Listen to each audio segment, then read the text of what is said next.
Hello students, मैं श्री दीपचंद चौधरी महाविद्यालय से आज मैं आपको गृह विज्ञान के यानी होम साइंस के सेकंड सेमेस्टर के फर्स्ट पार्ट क्लॉथिंग कंस्ट्रक्शन में जो आपके वस्त्र उपयोगी रेशों का जो परीक्षण यानी जो प्रॉपर्टीज़ होती हैं टेक्सटाइल फाइबर की, उनके बारे में मैं आपको बताऊंगी। जिनमें सबसे पहला है आपका अपीयरेंस टेस्ट, जिसको हम क्या बोलते हैं, बाह्याकृति परीक्षण। इस परीक्षण में क्या होता है कि हम ऊपरी तौर पर देख लेते हैं कि ये दिखने में कैसा है। इसमें हम क्या करते हैं, देखकर रेशों के बारे में कुछ अनुमान लगा लेते हैं। जैसे बाह्य स्वरूप कोई कपड़ा हमने देखा, हम देखते हैं, कभी हम लेने जाते हैं तो क्या करते हैं, कपड़े को हम हाथ पर लेकर देखते हैं, उसको छूते हैं कि आखिर ये कपड़ा कैसा है, और हम एक अनुमान लगाते हैं, अंदाज़ा लगाते हैं, जिसे हम कहते हैं अपीयरेंस टेस्ट या फिर बाह्याकृति परीक्षण। जैसे इसमें अगर हम कपास में देखें तो कैसा लगता है, कपास का जो कपड़ा होता है थोड़ा सा खुरदरा होता है, फुज्जीदार होता है, थोड़ा सा कम आकर्षित करने वाला होता है। तो ये चीज़ हम पता करते हैं। जैसे लिनन का हो गया तो उसकी सतह कैसी चिकनी होती है, तो हम पता कर लेते हैं, अंतर कर लेते हैं कि ये कपास ही या लिनन है, क्योंकि उसमें बहुत कुछ समानता होती है। लिनन और कपास में समानता होती है, बस थोड़ा सा अंतर ये होता है कि लिनन की जो सतह होती है वो चिकनी होती है, तो हम पता कर लेते हैं छू करके ये लिनन है, और वहीं कपास का होगा तो थोड़ा सा फुज्जीदार होगा, खुरदरा होगा, थोड़ा सा कड़ा होगा, तो ये कपास होता है। जैसे ऊनी वस्त्रों को अगर हम छू कर देखें तो कैसा प्रतीत होता है, ये थोड़े से मुलायम होते हैं, नर्म होते हैं, प्लस लेकिन इसमें साथ में क्या होता है कि ऊनी वस्त्र को अगर हम छू के देखें तो उसमें गर्माहट होती है, जिससे पता कर लेते हैं कि ये बहुत अच्छे ऊन का बना हुआ कपड़ा होता है। रेशम की बात करें तो रेशम कैसा होता है, हल्का होता है। जो नकली रेशम होगी वो भारी होगी, लेकिन जो हमारी ओरिजिनल जो रेशम होती है वो कैसी होती है, बहुत ही हल्की होती है और बिल्कुल मुलायम, बहुत ही स्पंजी, बहुत ही अच्छी होती है। तो हम छूकर पता कर लेते हैं कि ये रेशम है या अथवा नहीं है, क्योंकि ये बहुत ही कोमल और चिकनी होती है।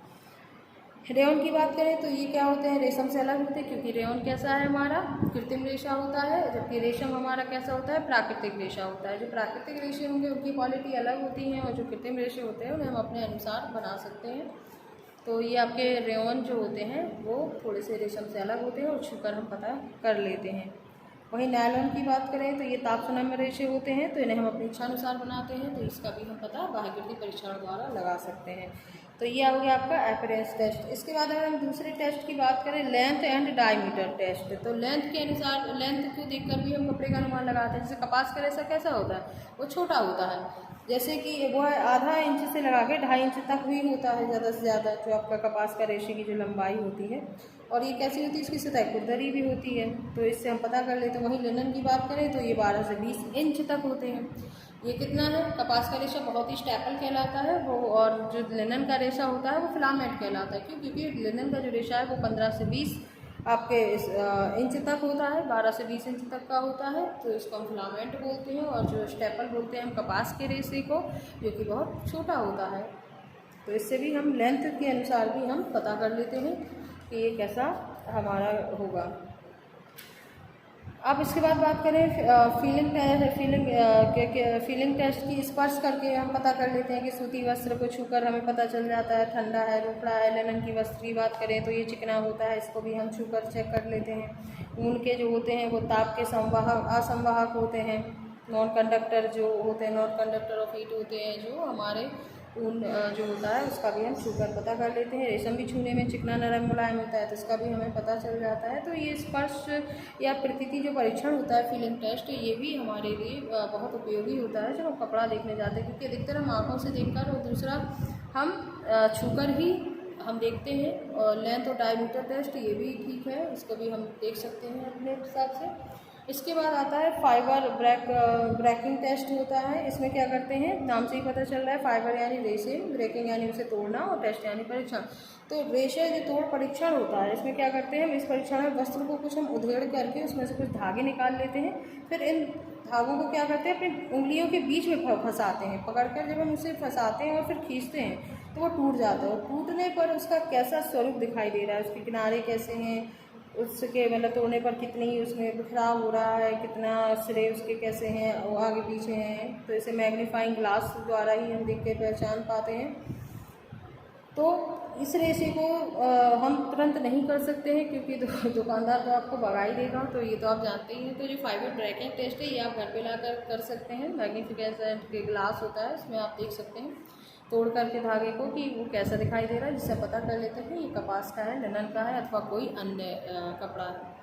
इसके बाद आता है ग्रिफिंग टेस्ट, जिसमें कि हम आप देखते हैं कि सिलवट या शिकन परीक्षण के रूप में। तो इसमें हम क्या करते हैं कि पहले वस्त्र को उंगलियों के बीच में दबाकर देखते हैं और मोड़ते हैं, कितनी बार हमने मोड़ा और रेखा कितनी तीखी हो रही है और कितनी देर तक रहती है। जैसे कोई कपड़ा होता है उसको हम अगर मोड़ें उसको काफ़ी देर तक, तो देखते हैं कि ये कितनी देर में ये नॉर्मल हो रही है, कितनी तीखी रेखा है। तो उससे हम सिलवट परीक्षण द्वारा भी हम एक कपड़े का परीक्षण कर सकते हैं।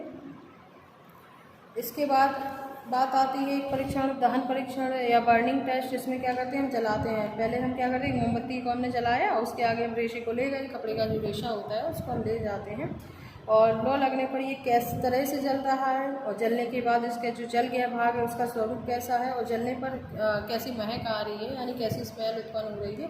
इससे भी हम पता करते हैं कि ये कपड़ा कैसा होगा। जैसे कि अगर हम कपास को जलाते हैं तो क्या बचता है, राख बचती है। क्यों? क्योंकि वो कार्बोहाइड्रेट से ही बना हुआ कपड़ा होता है, तो वो कैसा हो जाता है, राख के रूप में हमें सामने दिखाई देता है और जलने पर इसकी कैसी महक है, उसका क्या स्वरूप है, इससे भी हम उसे पता कर लेते हैं और वो तुरंत ही जलने लगता है। वहीं अगर हम ऊन की बात करें तो जैसे ही हम आपके सामने ले जाते हैं वो ऊन क्या होता है, धीरे धीरे जलता है। उससे निकली जो लो होती है वो कैसी होती है, कापती सी होती है।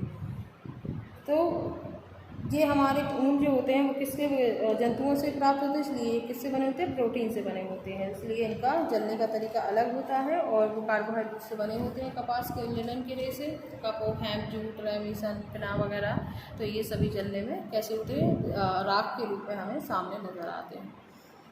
इसके बाद आती है स्याही परीक्षण की या इंक टेस्ट जिसको हम बोलते हैं। तो इसमें क्या करते हैं, वस्त्र पर धीरे से एक बूंद स्याही डाल देते हैं और जब उस पर दाग पड़ता है तो उसको कैसे फैल रहा है, उस पर क्या रंगत है, धब्बे के रूप में दिख रहा है और फिर इसके बाद वो अगर हम उसे धोते हैं तो वो उसमें से जा रहा है अथवा नहीं जा रहा है। तो ये आपके परीक्षण सूती या लिनन के ऊपर ज़्यादा आपके देखे जाते हैं, क्योंकि स्याही परीक्षण जो है वो कॉटन पर और लिनन पर ही अधिकतर प्रयोग किया जाता है और एक टेस्ट भी बेहतर है चेक करने के लिए आपके कपड़ेशों को तरीके। इसके बाद बात करते हैं अगर हम ऑयल टेस्ट की, तो इसमें केवल हम अधिकतर इसमें भी हम कॉटन और लिनन पर ही यूज़ करते हैं। क्यों? क्योंकि इस परीक्षण की अपनी सीमाएं होती हैं इस ऑयल टेस्ट